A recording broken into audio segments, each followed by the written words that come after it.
So have you had a contractor say, hey, let's figure it out later? Well, that's when problems begin. Today, I'm going to go over the 10 must-haves that should be in every contract before you sign it. So hang in there. You'll learn some things and it'll save you thousands of dollars in the next remodel. So detailed contracts versus vague contracts. And I will tell you, there's a lot of vague contracts out there in this industry. I see them all the time. When it comes to us, we are very detailed, and every one of these 10 things we're going to go through is actually embedded into our contracts to make sure you, the customer, are totally protected. A lot of contractors want to write the contracts in a way that they're protected.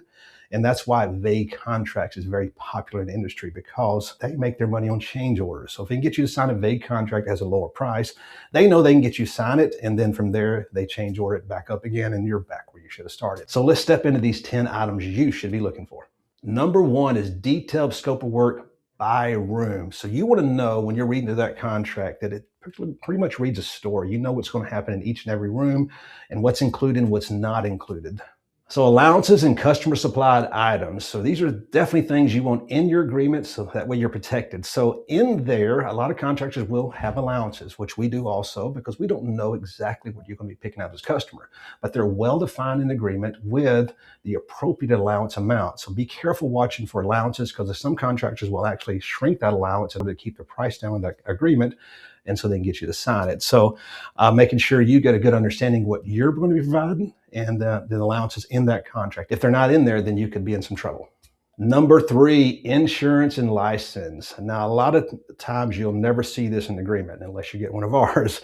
We make sure that we're very upfront and transparent. So having our insurance already there and having our contractor license there helps our customers be assured that they've got protection on their side. So if they're not in there, make sure that contract gives you their license and insurance. Warranties is another big one. A lot of guys will say, yeah, I'll give you a 1-year warranty, or we give a 2-year warranty, but it's never in the agreement. If it's not in the agreement, it's not going to happen. Another thing you need to be looking for here is, are they a stable company? Because some of our warranty issues we've had to go on actually cost a lot more than just a little bit. We've been up to thousands of dollars. So if you're not working with a well-funded contractor, that warranty is not going to mean nothing, because they don't have the money to stand behind that warranty. Number five, permits and who pulls that permit. So you want to make sure that's well defined in the agreement, whether the contractor's going to be pulling the permit or you'll be pulling the permit. And you need to be educated to know what happens if you're required to pull a permit by the contractor. That means you're responsible for the job, and anything goes wrong with that job, you're responsible for, not the contractor.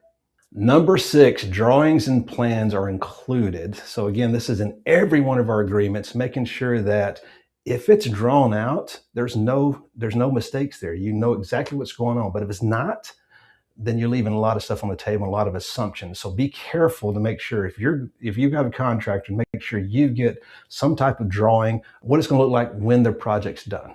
Number seven, lien waivers. This is a area that not many people know about. Lien waivers are very, very important, because if you don't have a lien waiver in place, it could cost you thousands of dollars. Basically, a lien waiver is releasing you of any liability. So for instance, if that contractor went to Home Depot, put your lumber and your materials on the charge account and don't pay that account, Home Depot is coming after you, the homeowner. A lien waiver releases you from that lien or being liened against your property. So making sure you get a lien waiver filled out by your contractor, and that's actually embedded to every one of our agreements, so it's already there. Number eight, big deposits. This is a scary one for everybody. So making sure they're clearly written out. And a lot of contractors do want some type of money up front. We've chosen not to go that route. We chose to do the weekly draws. That way, the customer can actually see the work's being done and pay along the way to make sure that the job is moving along as it should. So again, making sure that deposits are clearly defined in that agreement. Number nine, cleaning, and who's responsible for that? If it's not in the contract, it's not going to happen. Through every remodel, sheetrock dust infects the whole house, no matter how hard we try to contain it. So making sure you've got some type of protection at the end of the job, that you're not cleaning your own house, that you're not having to dust everything down and pull everything out. So make sure that's crystal clear who's going to be cleaning the job site after it's complete. Number 10, this is the sneaky one, making sure there's a porta potty on the site. What you don't want is contractors going in and out of your bathrooms, making a mess, and creating havoc in your house. So If they're going to provide a porta potty, it should be in the agreement. It should be part of the contract. So making sure that's in there. If not, then that question needs to be asked. Where are they going to be using the bathroom? All right, education before you sign anything is where it's at. So make sure you're educated on what to look for, what not to look for. Down below is another link to a video with it's called Red Flags when hiring a contractor.